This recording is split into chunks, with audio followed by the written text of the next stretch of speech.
So Thanks, man. the Converse Cowboy, where did that come from? Like, is it a nickname you sort of grew up with, or how did that sort of come about? Because I noticed you do wear Connies, like in all your Yeah. most of your photos and that sort of stuff, whereas a lot Yeah. of people be wearing boots and stuff. So how did that come about? Yeah, no. So I didn't get into horses till I was about 30. I always had a passion for them, but I was always on a baseball diamond somewhere. I wish I had a cool story other than, like, I'll tell you the real story. It was a few years ago. I walked into this little house party, and I was, of course, wearing my cowboy hat and my Chuck Taylors, and some drunk redneck from this little podunk town, West Monroe, Louisiana, pops off. He's like, "Who the fuck are you, the Converse Cowboy?" And That's a I was cool like, "Man, story, though. that's pretty good." I was like, "That's pretty good. That's got a nice ring to it." And so fast forward a few years, and then I started the show, and I couldn't think of a name for it. I was thinking of like the Conscious Cowboy, Cosmic Cowboy, and then the Converse thing just kind of stuck because it's a play on words, right? Like Converse Cowboy, sure, and then the Converse Cowboy, conversation, that whole thing. Yeah. So it was a little more brandable, I guess. Yeah, So I it didn't kind of even it think about it like stuck. that. That's cool, man. Yeah. Nah, That wasn't as hard as finding a damn name for this dog. that was easier than finding a name for the yeah, dog. man. I've got a another child on the way. So I've got a daughter at the moment. I'm married, and we've got another child on the way in December. And Congrats, man. no, thanks, man. And we're having a boy this time. So coming up with a name though for a boy, it's so much harder. My daughter's name's Tennessee, and Oh, I love it. we were in Tennessee a few years back, and just thought the place was beautiful. You know, like when you sort of get out of Nashville and that, which Nashville's awesome, but getting out of Nashville and sort of just driving through the countryside, I was just like, man, this place is beautiful, eh? And my wife was like, Tennessee would be a great girl's name. And that's what we sort of went with when our first child was a girl sort of thing. So, but yeah, man, coming up with a boy's name, I'm struggling. I've got like, I've got a list, and my wife's always on my back, like, have you come up with any more names yet? I'm like, no, I'm okay, sort of thing. So, How are you doing it? Are you like Googling boy names? Are you like just pondering, like thinking about it? How are you coming up with? Yeah, no. So I didn't really want to Google it too much because, I think that's what a lot of people do. And and then even just through listening to music and that sort of stuff, you sort of hear different sort of words or names. And she said, just when you're listening to music or podcasts or whatever, just like keep an eye out, because like something might come across that you might like. And so yeah, I've got a couple through that sort of way of just listening to music and that sort of thing. I've gone, okay, well this isn't too bad, like I reckon I'll find something. What's your top two? I won't say them because my wife will kill me, but because I know that we'll probably end up going with one of the top two we have at the moment. So, but yeah, they're pretty protective over that sort of stuff. But I'm selfishly trying to steal your son's name from my dog. Yeah, man, just call him Cash. It's a dope name. But no, man, it's hard, eh? It is. It's a commitment, right? Like you're gonna. Yeah. I'm like this kid's name, or or even for your dog. It's like, I'm going to be calling him this for the next however many years. Like, it's got to be a good one. Yeah. So, yeah, for sure. So let's talk about country music. I noticed you've had like quite a few country music artists on the podcast. What sort of country do you listen to? And do you sort of, have you always listened to country music? Yeah. So I guess you could say, like, I kind of grew up listening to all kinds of different music. The country music I listen to today, some would call it like Texas country, or they would call it Americana, folk-ish type music. Nothing really that you hear on mainstream radio. Like that's not the country I'm listening to. More singer-songwriter type stuff. Yep. Yeah, man. I definitely know what you mean when you say the Texas country, because I love Cody Jinks and like Cody Johnson and guys like that. Both Codys. But yeah, there's I remember listening to a podcast a little while ago, about 6 months ago, and someone was talking pretty in depth about the Texas country music scene. I think it was on Jacob Young's podcast, but yeah, he was sort of speaking with Cody Jinks and sort of delving into it a little bit more about, there's some differences there, obviously, and from the Nashville Yeah. scene. And man, so I just jumped on Spotify and thought, let's go in the rabbit hole and listen to some people that I may have not listened to before. And I think I'd heard Cody Jinks before, and a little bit of Cody Johnson, but yeah, going into like Whiskey Myers and guys like that. And, it's just so many good musicians out there and bands.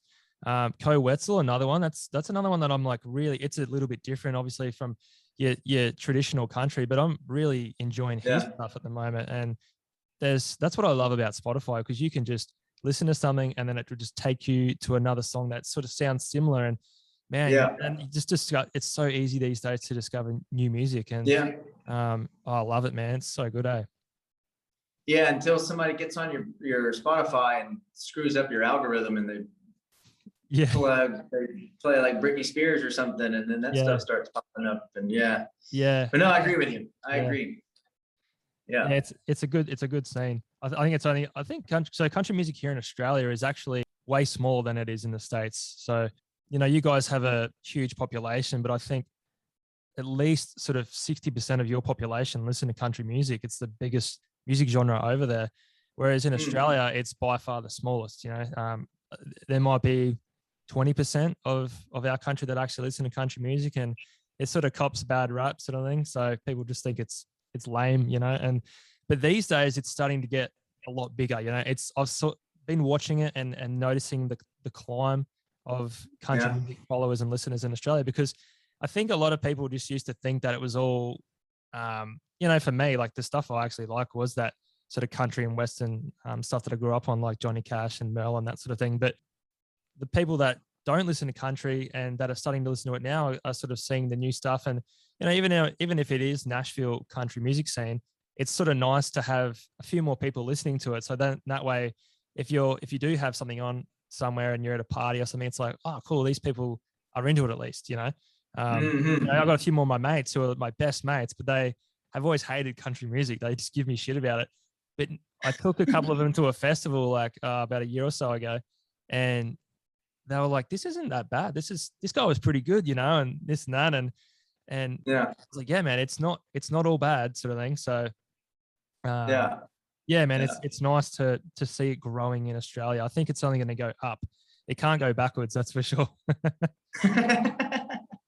But yeah, man, like we came to Nashville for our honeymoon in 2016, and like I had so many people, like so many of my mates just laughing, like, how come you're going to Nashville for your honeymoon? I'm like, dude, because we love it, Like my missus, she never liked country music at all, like hated it, and then over time she's become to love it, like really loves it now, because she grew up on listening to like metal, like Marilyn Manson, Slipknot, and Metallica and all that, which I did too, but not to a degree. She was really into it, So when I started listening to, when we sort of met each other, I don't think I listened to it that much in the car because because like once again, it's not that big in Australia. I was sort of like, I don't know whether I want to, so I put this on and Garth Brooks or something like that. She might think I'm a bit weird.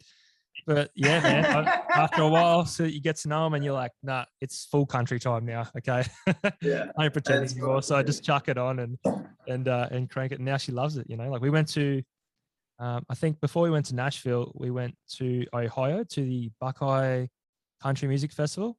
Right on. Man, that was awesome. That was one of the best nights of my life. It was like a full weekend, and it was really cool to see the difference in lifestyle between, so the Australian country lifestyle and then the American country lifestyle. And, there's heaps of lads there that from the university and that, who are just sort of like, smashing beers and this and that. And I remember it was just such a good vibe to be in, like it was really cool. And I went to the bar actually and ordered a couple of cans of Jack Daniels or something. And I asked for a stubby cooler, and I remember and I remember my wife saying, "Hey, you can't, like, they probably don't understand what you're saying.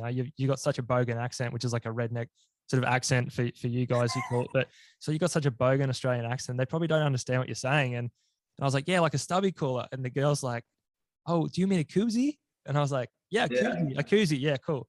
So yeah, but she found it hilarious. She was like, what are y'all calling it? And I said, yeah, stubby cooler. Cause we'll call a bottle of beer a stubby and they call it a cooler, but they're like, no, it's a koozie. I'm like, all right, cool. I learned something new that day. Oh, it was a great time though. Pretty good American accent too. Thanks, man. I guess most of the TV shows we watch and that sort of thing. Not that I watch a whole lot of TV anymore, but I will watch Yellowstone and that's right on. How is that being received in Australia? Really well. Yeah, people love it. That's I awesome. didn't because what are they up to? The fourth season. It's coming up to the fourth season. So I didn't actually ever watch it because when I sort of started really getting into like my business journey, I didn't want to watch a whole lot of TV because you always hear people going, if you're watching TV, then you could be getting further ahead on your business, or you could be watching TV. Right. What do you want to do, sort of thing. And Gary Vee he's a that's why I don't listen to him a whole lot anymore. I sort of like you said, like in small doses, because you don't want to feel lazy all the time just because you want to enjoy yourself a little bit. You know what I mean? You want to have you want some leisure time. You sort of need it, otherwise you just gotta be a balance. There's gotta be a balance. Gotta be a balance. So recently it must have been back in June, because people are always telling me like, bro, you've got to, you'd love the Yellowstone. I'm like, yeah, but I don't want to like sit down and watch a full series, 3 back to back, because I just don't have time. I really want to, sort of spend time on the business whenever I have my free time at night time. Right. And I was deployed, so I was away for about 6 months, and I got home and I wanted to spend some time with my wife, and said, let's give this Yellowstone a go. And man, we were just smashing episodes out like there was no tomorrow. You know what I mean? Like we watched we watched 3 series in about two weeks or 3 weeks. So we really got into it, and I love it, man. I reckon it's one of the best shows, and it's sort of, it's funny, man. Like, cause I live in the outskirts of Brisbane, which is like a capital city in Queensland, Australia. But I wear boots and jeans like most days anyway. But it's funny, like you see a lot of videos on like TikTok and stuff, and it's like 3 episodes into watching Yellowstone, and then they're like got a cowboy hat on or a flannel shirt or something, and then like 5 episodes in, they're talking with like this massive like a redneck accent, and they got like boots and everything. I was like, oh man, like I wanted to be watching. Yeah.